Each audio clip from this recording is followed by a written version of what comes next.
we are now having a 2013 YCS Prophecy deck profile. This is probably one of the first on YouTube. I've never seen one, and so here we go. My friend won locals today. I did not win locals today. Second place. I got 5th place. 5th place. And 4 people topped. I went 3-1, and I got bubbled or whatever that means. So whatever. He got this sweet mat last week. So okay. And he's going to be making a deck profile. So 3 High Priestess Prophecy. Okay? Obviously. This card costs a lot of money, to be straight honest, but it's worth it. So basically, this is the boss monster deck. Can be searched from everywhere. Can be searched from your deck, played from your hand, from your graveyard. You can pop one, even if they have macros on the field. You can pop one from. You can banish from your hand to pop a card in the field. It's a great overall card. 25 attacks, not a lot, but when you have power and you're crashing into things, and basically it never dies. You always have in the field constant field presence, and you can always pop things. So boss monster deck needs to run 3. Okay. Now I run 3 Spellbook Magician of Prophecy. Okay. This card is basically like one of the engine cards of the deck, you call it. Basically, it's like a straight out, so you normal summon it, add any spellbook from your deck to your hand. And then Wonder One. And a good play with this is to activate Wonder One in it, because then you technically plus. And basically, it's like I'm running another Secrets. Okay. And it's also a good target to banish for life. Okay. Here, move off the side when you're done. Okay. Looks more professional. Okay, so we have 1 Temperance and then 2 Justice. Reason why I don't run 2 Temperance and 1 Justice is because I like plussing. And Justice is a plus. Plus Justice has 1600 attack, and when you equipped it with power, 26, it gets over a lot. It gets over Stardust, gets over, freaking Machine of Fortress if you really need to go over that. And I run the 1 Temperance just because Temperance is raw, and searching your deck is, it's okay. And so, if Justice didn't have 600 attack, I'd probably run 2 Temperance instead, but plussing good, and 600 attack's good too. Basically, these cards, they search out the Priestess. They get the Priestess in play. Okay, so then I run 2 Breaker. Unfortunately, I only have 1 gold. I'm going to try to trade for another one, so if you have a gold Breaker, let me know. But Breaker, it's a 1900 beater that you can, pop a card in the field, pop, back row, and maybe let's say they have 2 back row. You pop 1 back row, let's say they chain Bottomless, then you chain Wisdom, and then you pop the other one, and then it's like you basically win +2. Okay, so Breaker 2 good, not to run. Okay, I run 2 Effect Failure, 2 good in this format. It's a spellcaster, really good plays to spell. And it's a tuner. Exactly, it's a tuner, so you can get a lot of good synchro plays, and it's too good not to run. I run 2 Trag. In this deck, you generate a lot of hand advantage, so Trag gets really big. I in fact beat my friend with just a Trag once, and he's really pissed off. But basically, this Trag just was 3,000, and just never never went under 3,000. It never ceased to exist. And it's got a lot of it's such a versatile card. It's too good not to run, and especially in a deck where you have so much hand advantage, you can't run. I run 1 Stoic. Basically, Stoic, the point of it is to target it with the Grand Spellbook Tower.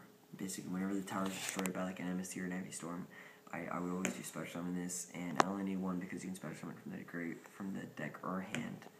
And when it's sent to the graveyard, I add basically a level 3 Prophecy monster, so either Temperance or Justice. And usually I add Justice, but sometimes if let's say they have a big field, I'd add Temperance. So that's it for the monsters. It's about 17 monsters right now, and it's a good count. Considering not all the monsters are technically playable. You can't consider the Veiler technically a monster because it's like a hand trap. So on to spells. 3 Secrets.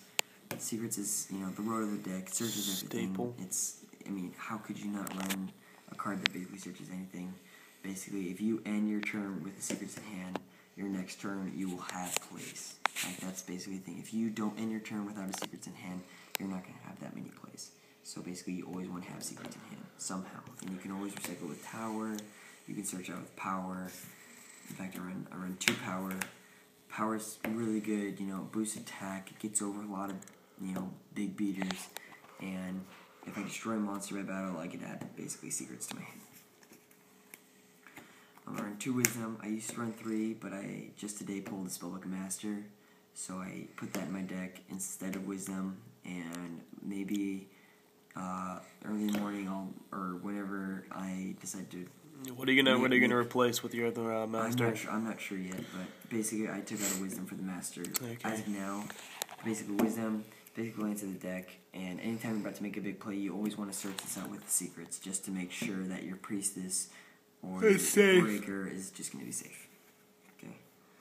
I run 2 spell tower. It's too good not to run 2 of them. A lot of people sometimes just run 1 because you can search it, but 2 is good because if it gets a strike, if you guys get 2 brains in the deck, you either run 2 spell towers or you run like 2 eternity and 2 fate.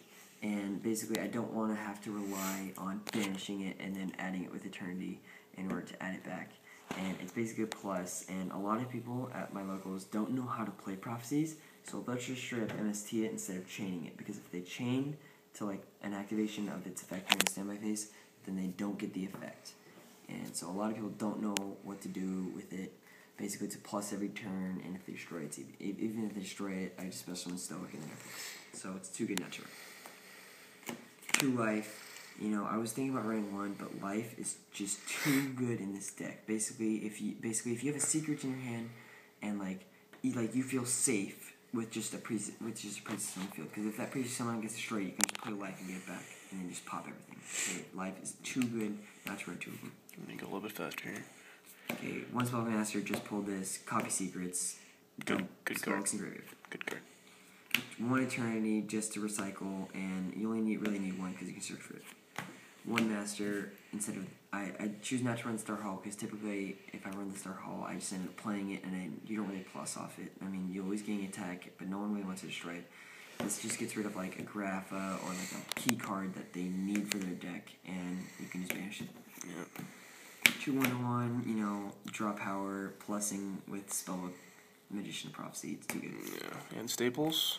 Staples, we got Monsterborn Dark Hole. I do not run Heavy Storm because I usually 90% of the time have a tower on the field and I don't want to destroy it. Yeah. And the only traps that can really hurt me are Warning or Solemn Judgment. So I don't even need the Heavy Storm because I got Wisdom. So that's it for the spells. Now on to traps. Let's go. I run 2 Deepers, best trap in the format, just banish anything, and you know, just too good not to run. I run 2 Torrential. Torrential is honestly a good card because, like, let's say like I play Spell Magician's dead. You know, it's a 500 beat stick after it's played, so I don't mind destroying it. And then I run 1 Bottomless and 1 Compulse. The reason why I want 1 of each is because it's just like personal preference, and like they're both good in different aspects. I got you. More versatile, but more devastating. So that's it. Alright. We need to go through the extra quick here. Yeah, Let's get a quick thing. Extra deck's pretty bland. I don't have a big eye, and if I had a big eye, I'd rank Okay, super okay, low no, twos. we need to get this through. Big Eye Rank goes twos. in here. Big Eye goes should in go the extra deck. Big Eye deserves to be in your Okay, big we eye. got Shining Elf So rank and 2s, I got Gotchi and Shining Elf. everybody knows what they do. This is first spell condition. Yep. He's just 1600 beat stick. Alright. And just because I have the room, I'm running a crap ton of level 3s. Understandable. And I don't even have that many level Everybody 3s, knows what they but do. why No not? need to explain. I run a lot of level 4s. Photon because Power I Operative, just have Maestro, room. Gaga, I mean, you're gonna run a big eye Shockmaster. when I get it, Shockmaster, what is this? I don't even Shockmaster know. basically used design. I think I have more than 4 but whatever. And But I onto hate the telling- synchros. What can you synchro On with? the synchros. Is it just Valor? It's just Valor, but you can always spell it like You can do so it. you get Okay. So I just run 2 synchros as of now. 2, an I'm Arcanite, gonna and a put Stardust. Temperance in. Basically, you pop 2 with him if you can get it, and you can get him pretty easily. And Stardust, a good play is, let's say you get Priestess, pop, attack, whatever, and then during like main phase 2, normal summon Valor, get Stardust, and ending with Stardust is really good. And then I run 1 Ketchum Tech because I side in Cyber Dragons. And then on the side deck, real quick. Side deck needs some work, but you know this is just Go temporary. real fast through this. But I got 2 Cyber Dragons, 2 Cyber Dragons. Machinas, you know my firmers, Machinas, so I just want to fucking yes. Draw Power Maxi. Maxi, draw power, everybody wind knows ups, that. yeah, you know. 3 Kaikos. Kaiko honestly fucks over a lot. Chaos Dragons. Chaos Dragons. Everything. You know, it gets rid of anything. Anything that banishes, you're hands on done, so. graveyard, it just gets rid of it, and it's spellcaster, so it can use a lot of cards. YOLO. 2 Rivalry Warlord because it's spellcast. I have all spellcasters except for Trag, and it's too good. Or 2 Sorting for Darkholds and Merlantians. Doesn't affect me at all, so why not run it? 3 MST. The reason why I N3 C and then the Heavy Storm is in case they have Skill Drain, because Skill Drain is the one card that screws over this deck because it can't destroy it with Breaker. So basically, this is for Skill Drain, goes in match. If I think they're going to run this card. Do you immediately side the Sin second game? I don't. Usually, it'll Third game if you see it. It'll be game 3, or if I'm playing like Mac Rabbit, it'll be game 2. I'll say Okay. So this is the prophecies. Basically, prophecies can be boiled down to how much do you want to spend. Do you want to spend $400 on cards? If you do, then you can. You want to buy 3 of these? This is the deck. So this is our 2013 YCS Prophecy deck profile. Swag. Swag YOLO G money. Enjoy the video.